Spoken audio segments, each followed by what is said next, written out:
Hello, welcome to this edition of The Hot Seat. My name's Mark O'Keefe. I'm executive editor for HeraldStandard.com.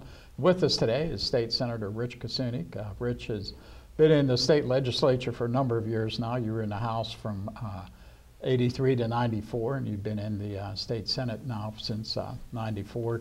Represent the 32nd District, which includes all of Fayette County and in parts of I guess a good portion of Somerset County, right, and then smaller parts of Westmoreland and Washington County. Absolutely. So we're here today.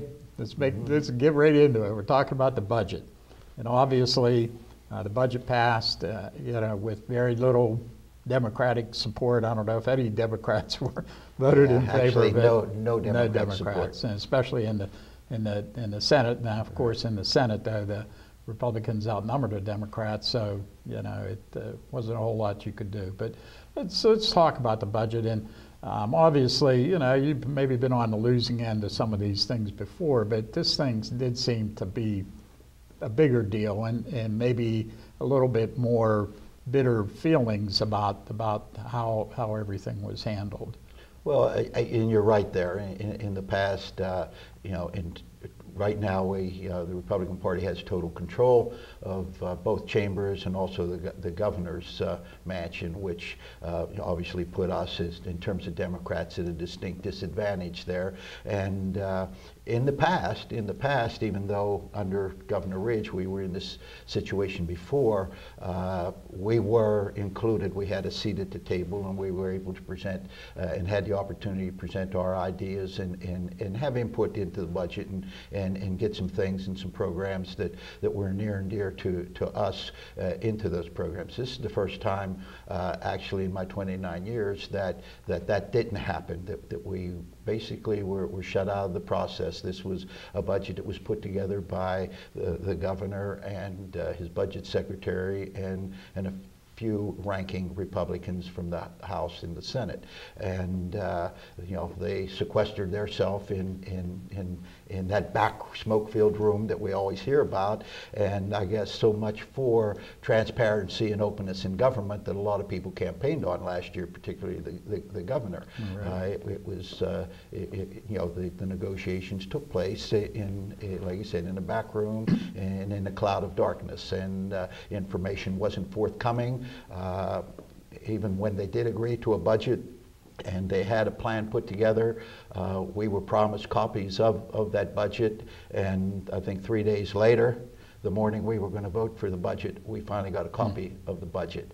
As I said, so much for openness and transparency. And that was one of the things that they talked about was the reform, supposedly, after the pay, raise scandal and everything. Right, all that was that you were going to have time to look at these things so people would know what's going on, right, and get to have an opportunity to discuss, right, and just have input. And right. In essence, I guess when you look at it, several million people. I mean, if you want to look at it realistically, several million people here in the Commonwealth of Pennsylvania didn't have a voice at that table. Right. And right. that's sad when we sit here like that. Right. Now, having said all of that, going into this year, like last July, we knew that there were some hard times ahead.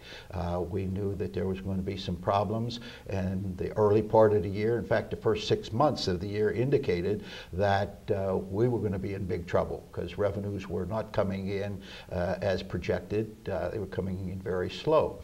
But there was a complete turnaround the second 6 months, and revenues start coming in, and all of a sudden, not only were we meeting projections, we were over projections, and in essence, what happened was we ended the year with $785 million surplus. That's how things turned around in terms of the economy. Now, last year, when we put the budget together, we projected a little over a 3% growth. We exceeded that by 2.9%. We almost doubled what the projections were.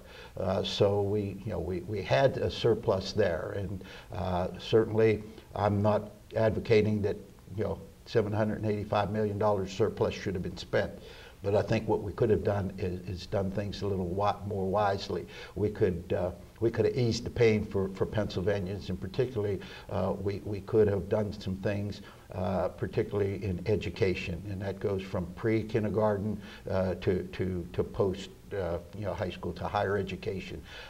We lost, in my opinion, we lost a generation of children with the passage of this budget. Funding for education was taken back. If we look in terms of how education has been funded over the years, we have taken it back to 2008 levels. And how do we catch that up? You don't catch that up next year or the year after.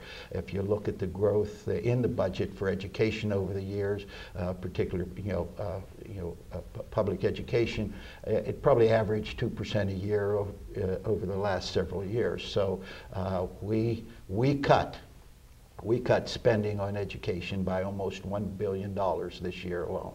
And if you think of what the budget was last year, $28.3 billion, and what it is this year, $27.15. The majority of that cut came out of education, and right.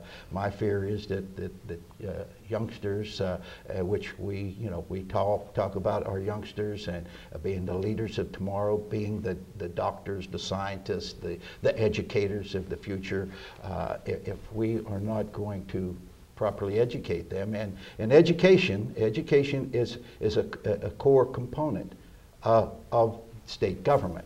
It is constitutionally mandated that we provide a public education for our students. And right now, this year, we are failing them.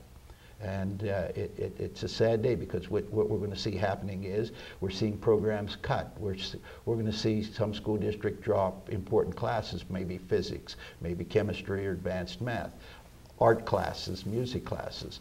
We're seeing school district talking about charging fees for extracurricular activities if you want to be in the band or play football or whatnot. We're talking about a no tax increase budget, but at the same time, we're passing these costs on to the local school districts. And of course, the problem really is too for our area, where we're one of the poorer areas in the state, so we rely on these state subsidies. That's the way that the funding formula works. So the richer school districts, they don't really need that much help, because they have a pretty good base of property taxes and businesses and that sort of thing. So they don't use the state subsidies that much. We're here in Fayette County, the state subsidies are a real lifeline for our school districts. You're absolutely right. What happens here is that when state subsidies are cut, and here in Fayette County, the school districts in Fayette County, the average is probably a little over a 10% cut here in Fayette County, which means that school districts have to raise taxes. Now we've also, what we've done over the years, we've also hamstrung them, because we've tied their hands. They can't raise the taxes more than what the cost of living index is. So we're telling them that you have to educate these children. And by the way, we're not going to give you the money to educate these children. Now we're failing these youngsters. I'll point back to back in March, in February, late February, March, when Governor Corbett gave his budget address, and he indicated this budget was going to require belt tightening, which every legislator, probably at least 99%. I don't know one that was advocating new taxes, or I shouldn't say new taxes, but was advocating increasing taxes. But the fact of the matter is, nobody wants to raise taxes. But when you have a surplus such as we did, and you and I had talked earlier, nobody's talking about the over $3 million in lapses from last year that add to the surplus. So in actuality, we probably ended the year with a $1.1 billion surplus, but yet we cut school districts and higher education by $960 million. So certainly, as I said, was there belt tightening need to be done? Absolutely. Do we need to, in all the agencies, do we need to look at abuse? Do we need to look at waste? Do we need to look at fraud? Absolutely. But you and I had this conversation before. Shouldn't have we been doing that all the time as supervisors, administrators, as department heads, as secretaries of these? Shouldn't they isn't this part of your job? Should you have to be told to look for this or mandated to do it? This should be a normal part of a person's job every day, to report abuse or fraud or waste in government. We should be doing that, and it should have been being done. So, but certainly, like you said, we cut the budget where we had to. I believe that we should have set priorities, and one of the things that is a priority is one of our most precious resources, and that is our children. The governor's, in going back to the governor's message, he talked about jobs, and being prepared and having a prepared workforce, having people trained. But at the same time, he proposed cutting programs that educated children, that educated adults that were retraining or trying to get additional certifications and stuff.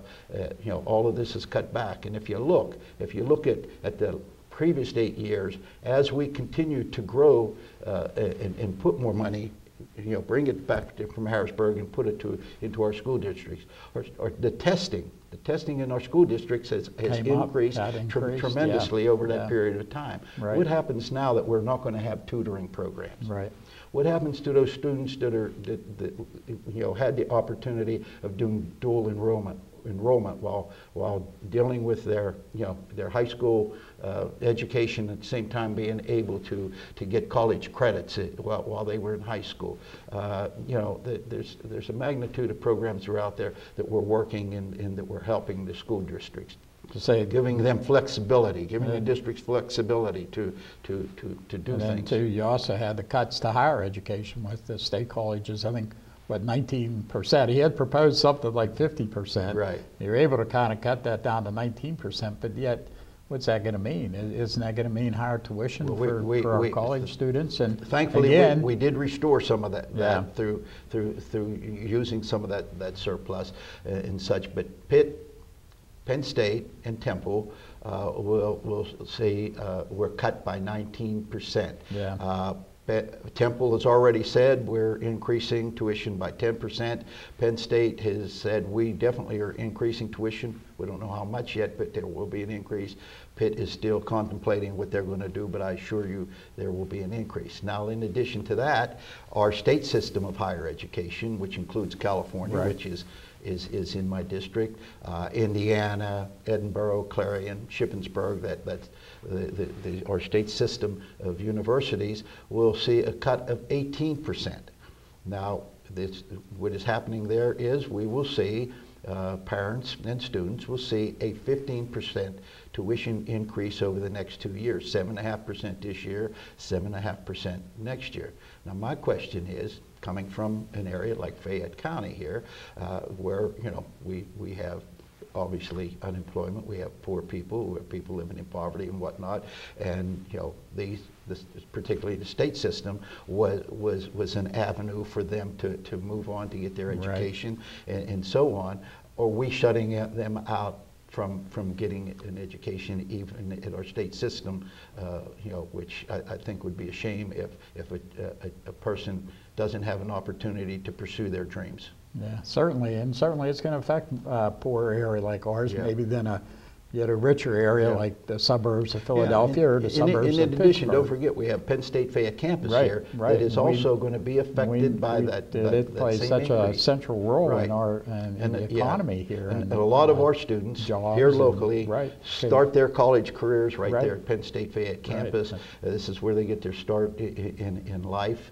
And that's going to have an impact. Right. In addition, 10% cuts to community colleges, which Westmoreland Community Colleges offers programs for Fayette County residents at reduced tuition cost, because we are a neighboring county. That tuition is going to increase there. Likewise, in Somerset County, where we have Allegheny Community College in Maryland, and just across the county line in Cambria, we have Penn Community College, that a lot of the people that I represent there will see tuition increases at those two schools. So it's going to be a burden, and as I said, I'm concerned that we may lose a whole generation of people here in terms of the education process, because we'll never make up the losses that we're seeing here now.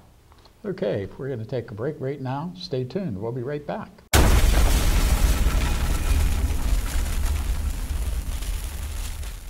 Okay, welcome back to this edition of The Hot Seat. My name is Mark O'Keefe. I'm executive editor for HeraldStandard.com. With me today is State Senator Rich Kucinich. Rich represents the 32nd District, which includes all of Fayette County, a good portion of Somerset County, and then smaller parts of Washington and Westmoreland County. And we're here today to talk about the budget. And in the first part of the show here, we were talking about how you had this surplus, but yet the governor decided not to use. I think he did use a little bit, right? He used $243 million of the $785 million surplus. So correct. You had an opportunity maybe to put some money in for school districts or social programs or whatever, and he chose not to do that for whatever reason. It didn't have to be that harsh. Right. It didn't have to be that. So, but then also another big part of this whole thing was the Marcellus Shale, and of course this is a big item across the whole state, and it's here in Fayette County, and there's been a lot of talk about taxing this. And right now, Pennsylvania is the only state in the country that doesn't have a tax on this Marcellus Shale. Every other state, including Texas, where the Marcellus Shale is pretty big at too. And there had been a lot of talk, and there continues to be talk about taxing it and where the money's going to go and how much should the tax be and all this kind of stuff. And even Republicans in both the state Senate and the House, because their districts tend to be rural and they tend to be where the Marcellus Shale is happening, just like here in Fayette County. So you were thinking maybe that there might be something, but at the end of the day, and I guess he's saying that he's going to wait until he has some kind of commission or whatever, and they're going to issue some kind of report in the summer, and then something may happen in the fall. But and while we're waiting, our highways are continuing to deteriorate, and money is going back to Texas and Oklahoma and Louisiana, Arkansas, and such. And certainly, I think this fall, without a doubt, the legislature, particularly in the Senate, is going to move towards having some sort of fee or extraction tax on natural gas here in the Commonwealth of Pennsylvania. But the thing that always seems to move stuff in Harrisburg is the budget. It's the bottom line. Whenever it gets down to the budget, that's when you start to see things. And how many other times the things debated endlessly, talked about, whatever, but nothing ever really happens, So do you really think something will happen? I honestly think that it will happen. There was a move, and we came very close. We came very close to forcing that issue here in June while the budget negotiations were going on. Obviously, there's pushback from the governor in terms of his so-called commitment that he won't raise taxes or fees, that type of thing, and also from the Republican House in terms of their commitment to support the governor.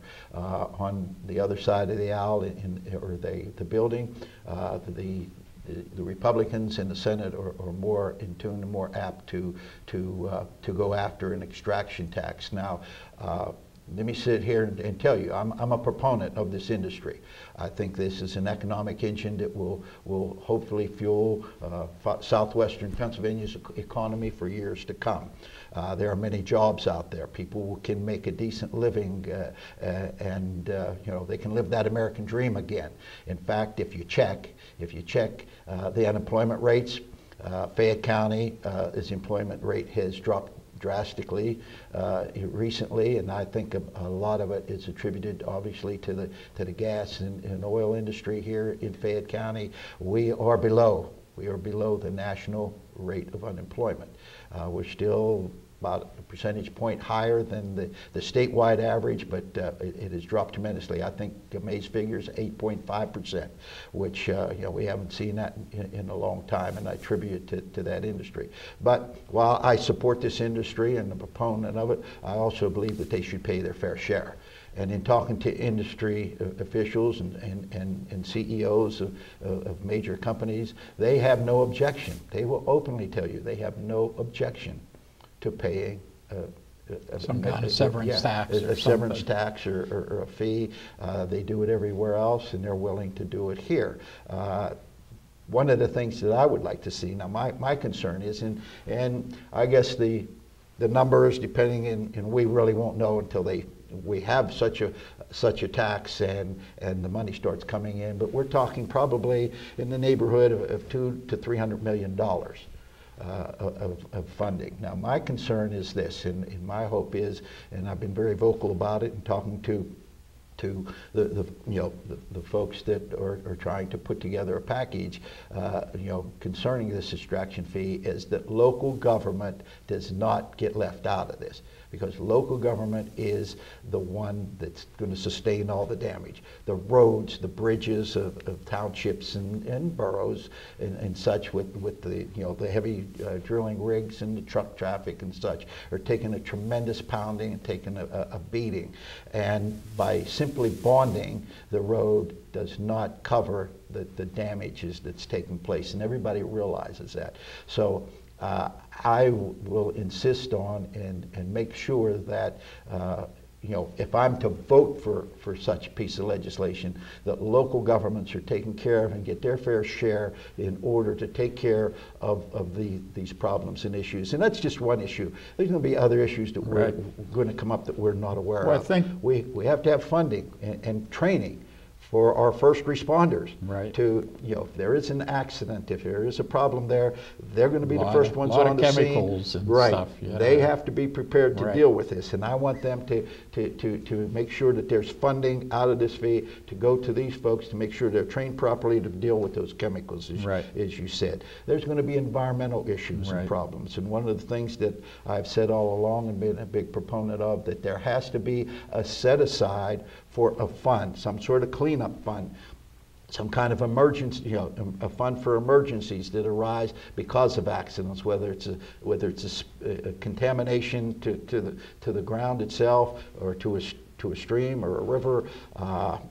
We have to be able and be prepared to deal with that. So we need to have some sort of super fund set aside for the accidents and the problems that's going to take place. We have to take care of the first responders, and we have to take care of those things. In addition, the conservation districts, who do a lot of work there in terms of going out there and putting plans together and whatnot for reclamation and things like that. We need to make sure that they're all taken care of. What about cutbacks to DEP, which is supposedly regulating, because it's a state thing. That's what they've made a big thing about. We want the state. We don't want the federal government coming in.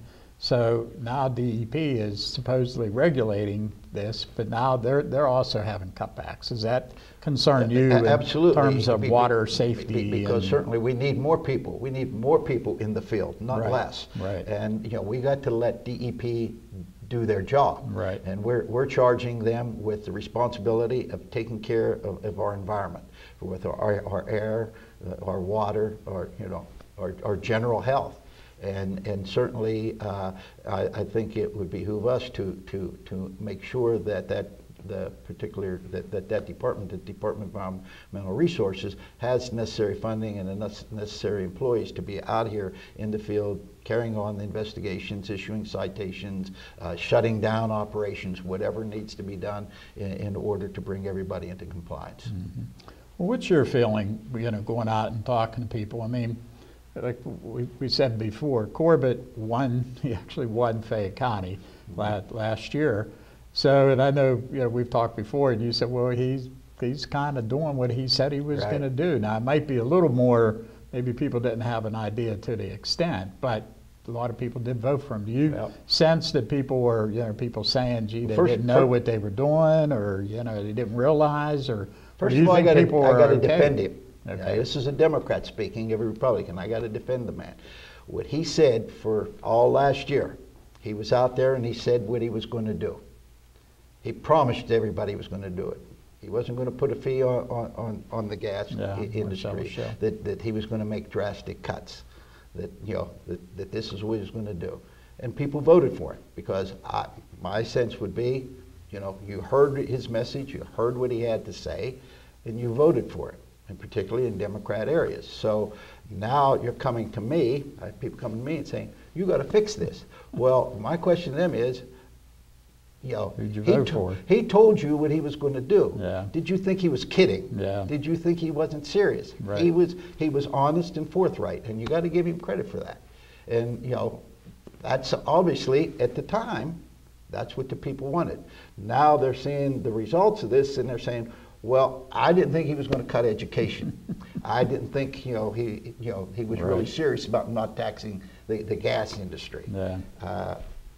So these are the things that we're do you think that now. people now are starting to feel, now that some of these cuts are starting to come home? Let me say this. Come home Polls have been done. Polls obviously are done, and you know, politicians, especially the governors and, you know, U.S. senators, presidents, things like that, they're constantly doing polls to get the pulse of the people.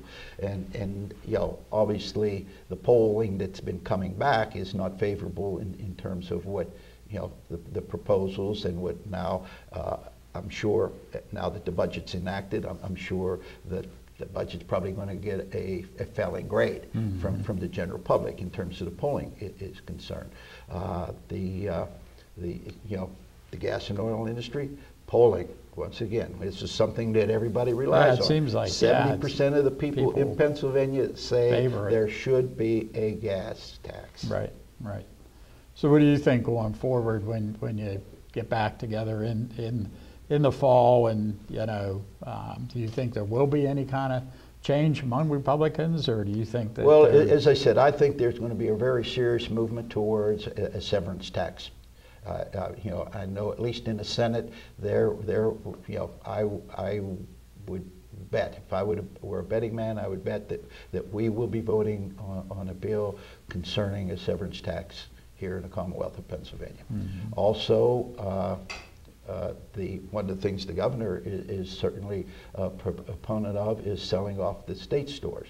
Now, last year, the state store provided over $500 million to the state's general fund in terms of sales tax and liquor tax, which we're going to get anyway, regardless if it's state run or whether it's privately run. But about half of that come from profits from the state store. So my question would be, where do we make up that $200 and some million once we sell the state stores off and we get that one-time windfall? How do we make up those profits the year after that, and the year after that, and the year after that? Yeah. Okay.